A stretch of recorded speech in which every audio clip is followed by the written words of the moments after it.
بأول مرة وقعت عليه عيوني تاليا أحسست فيه.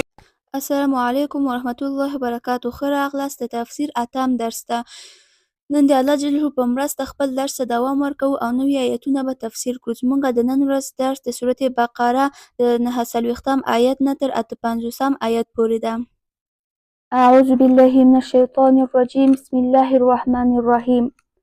وَإِذْ او کله چې نجیناکم من آل فرعون، نجیناکم نجات درکړو موږ تاسو ته من آل فرعون د لښکر د فرعون څخه، یسومونکم چې درکول به یې تاسو ته سوء العذاب بدترین عذابونه، یذبحون چې ذبحه کول به یې ابناءکم زامن ستاسو، ویستحیون او ژوندی به ساتل نساءکم ښځې ستاسو، وفي ذلکم او په ده کې بلاء من ربکم امتحان د طرف رب ستاسو، عظیم چې ډېر لوی ده. دلته د موسی علیه السلام قصه ذکر شوې ده، خو د موسی علیه السلام قصه به د تفصیلي په شکل په نورو سورو کې به ذکر شي انشاءالله. یو باچا د فرعون په نوم یادېدو چې دغه د خدایي دعوا کوله، یعنې ویل چې نعوذ بالله زه خدای یم. او دغه فرعون یو ورځ خوب ووینو وکتو، بیا کله چې دا خوب یې تعبیر کړو نو خوب تعبیر یې داسې ووتو چې یعنې یو هلک ماشوم د بني اسرائیل په قوم کې پیدا کېږي او د دغه فرعون باچاهي خرابوي. بیا دغه فرعون امر وکړو چې بني اسرائیل کې چې هر هلک ماشوم پیدا کېدو تاسو هغه وزنئ، او که جنوکیان یې ول نو تاسو هغه خپل خدمت لپاره ژوندي پرېږدئ. بیا الله جل موسی علیه السلام یې پیدا کړو او خپله موسی علیه السلام یې د فرعون په قصر کې لوی کړو، او فرعون د دې نه خبر نه و چې دا ماشوم موسی علیه السلام ده چې دغه فرعون بچی ورته تباه کوي. کله چې موسی علیه السلام لوی شو غټ شو نو موسی علیه السلام دا بني اسرائیل قوم یې د فرعون له شر نه خلاص کړو.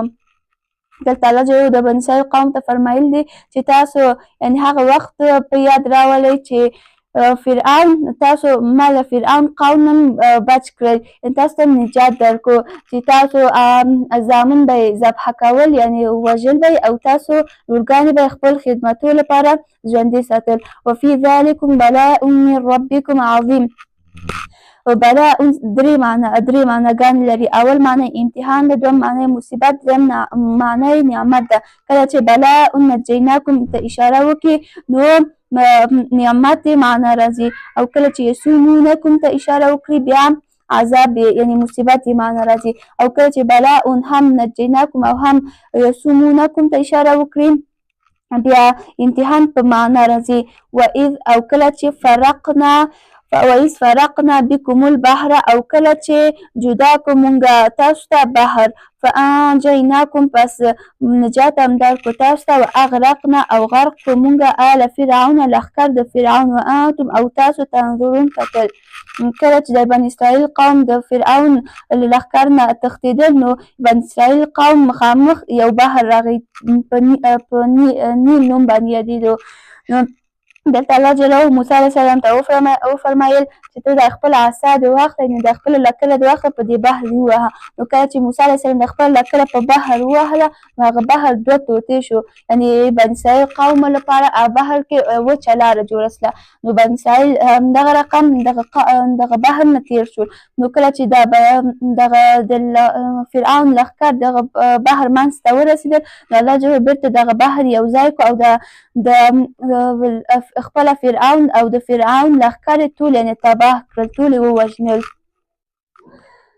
وإذ او کله چې وعده وکړله موسی علیه السلام ته 40 لیلة د 40 شپو، ثم بیا اتخذتم العجل ونیوه تاسو عبادت د خوسي من بعده بعد له ده نه، وانتم او تاسو ظالمان هستئ.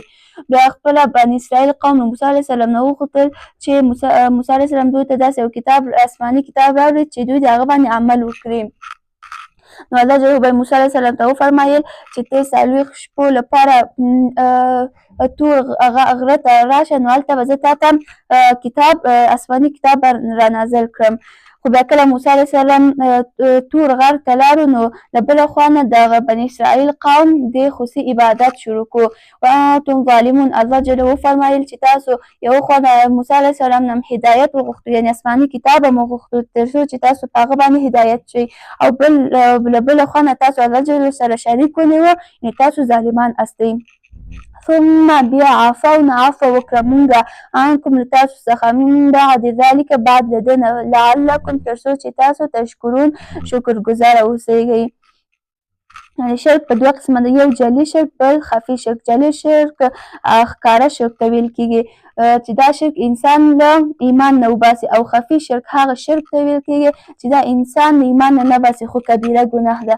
الله جل فرمایل چې تاسو دغه جلي شرک وکړو یعنې ښکاره شرک هم وکړو خو الله جل بیا هم یې تاسو وبخلئ او تر څو چې تاسو الله جل د نعمتو شکر ادا کړئ.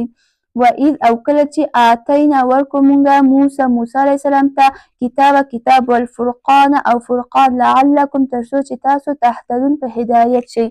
بیا بعد له څلوېښت شپو نه الله جل موسی علیه السلام ته کتاب ورکړو نو موسی علیه السلام دا کتاب بني اسرائیل قوم ته یې راوړو تر څو چې د بني اسرائیل قوم دغه تورات کتاب په وسیله دوی د په هدایت شي. مراد د کتاب څخه یعنې مغه تورات ده او مراد د فرقان څخه درې شیان دي. اول هغه معجزې چې موسی علیه السلام ته ورکړل شوي دي دا فرقان نوم یادېدل یا هم دویم مراد دا ده چې هغه احکام چې خپله په تورات کې ول دا په فرقان نوم یادېدل او دریم فرقان یعنې جدا کوونکی د حق او باطل دی یعنې خپله د تورات جدا کوونکی د حق او باطل دی. وإذ او کله چې قال وویلې موسی علیه السلام لقومه خپل قوم ته یا قوم ای قوم زما انکم بېشکه تاسو ظلمتم ظلم کړی تاسو انفسکم په نفسونو خپل باتخاذکم العجل په نیولو د عبادت د خوسي فتوبو پس توبه وباسئ تاسو الی بارئکم په دربار د رب خپل فاقتلو پس ووژنئ تاسو انفسکم نفسونه خپل ذلکم دغه خیر لکم بهتره ده تاسو ته د بارئکم په نزد د دربار د رب ستاسو فتاب علیکم پس رجوع وکړه تاسو ته فتاب پس رجوع وکړه علیکم پر تاسو انه بېشکه هغه تواب توبه قبلونکی رحیم رحم کوونکی ده. کله چې موسی علیه السلام کور تور ته لاړو نو د موسی علیه السلام قوم یعنې دغه بني اسرائیل قوم په درې ګروه تقسیم شول. یو ګروه چې د خوسي عبادت به یې کوو، دویم ګروه چې د خوسي عبادت به یې نه کوو خو خلک به یې هم د خوسي عبادت نه منع کول او دریم ګروه چې نه به یې د خوسي عبادت کوو او نه به نور خلک د خوسي عبادت نه منع کول. بیا کله چې موسی علیه السلام خپل قوم ته بیرته راوګرځېدو نو خپل قوم د شرک په حالات کې وکتو نو موسی علیه السلام الله ته دعا وکړه چې یا الله جلاله ته د ما قوم وبخه دوی خو شرک وکړو. بیا الله جلاله موسی علیه السلام په ځواب کې وفرمایل چې موسی علیه السلام قوم ته دې ووایه چې هغه ګروه چې نه خپله عبادت کوو او نه نور کسان د خوسي عبادت نه منع کول پس دا ګروه د جګه شي هغه ګروه دې ووژنې چې دوی د خوسي عبادت کوو. ذالکم خیر لکم عند بارئکم یعنې همدغه وژل تاسو بهتر ده او د دغه وژلو په واسطه الله جل تاسو بخي. انه هو التواب الرحیم او الله جل هغه ذات ده چې دا توبه قبلونکی او رحم کوونکی د خپلو په بندګانو باندې. وإذ او کله چې قلت مویلی تاسو یا موسی ای موسی علیه السلام لن نؤمن هیڅ وخت ایمان نه راوړو مونږه لکه په تا باندې حتی تر څو چې نه راوګورو مونږه الله جلاله جهرة ښکاره فاخذتکم الصاعقة پس ونیول دوی د صاعقه وانتم او په دې حال کې چې تاسو تنظرون کتل. دا کله چې موسی علیه السلام تورات بني اسرائیل قوم ته راوړو نو بني اسرائیل چې کله د تورات احکام وکتو نو دوی ته د تورات احکام سخت معلوم شو نو دوی بیا دغه تورات نه انکار وکړو او ویلې چې موږ هغه وخت پر ایمان نه راوړو تر څو چې موږ الله جل ښکاره وینو. نو کله چې دوی دغه خبره وکړه نو دوی باندې صاعقه راغله چې زیات د ویرې شدت څخه دوی ټول مړه شول او صاعقې څخه مراد دوه شیان دي. اول یعنې مغه د تندر غرزاره په دوی باندې راغی او دویم مراد دا ده چې جبرائیل علیه السلام آواز و جبرائیل علیه السلام آواز وکړو چې دا څنګه سرکشه قوم ده چې ایمان نه راوړي یعنې دومره سرکشي کوي. ثم بیا بعثناکم ژوندي کړل موږ تاسو من بعد موتکم بعد له مرګ ستاسو څخه لعلکم تر څو چې تاسو تشکرون شکرګزاره اوسئ.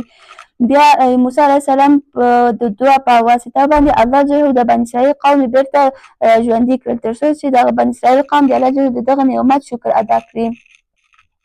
وظللنا او سایه وکړه موږ علیکم پر تاسو باندې غمامه د وریځ وانزلنا او نازل کړو موږ علیکم پر تاسو باندې من وسلوه او سلوه کولو وخورئ تاسو من طیبات د پاک شیانو څخه ما هغه څه چې رزقناکم روزي درکړې ده موږ تاسو ته وما ظلمونا او ظلم نه وکړی دوی په موږ باندې ولکن کانو ول دوی د انفسهم په نفسونو خپل یظلمون چې ظلم یې کوه. دا کله چې د بني اسرائیل قوم د فرعون له شر نه وتښتېدل نو دوی د یو دشت و صحرا ته لاړل چې د دشت و صحرا کې د مار ګرمي هم زیاته تیزه وله او نه د څښلو لپاره او نه د خوړلو لپاره هېڅ څه ول. نو الله جل دغه بني اسرائیل قوم باندې دغه ټوله ورځ راجمع کړل او دوی په سر یې ورځ قرار کړ الله جل تر څو چې دغه بني اسرائیل قوم ته دغه د مار تیزوالی یعنې ګرمي ونه رسېږي.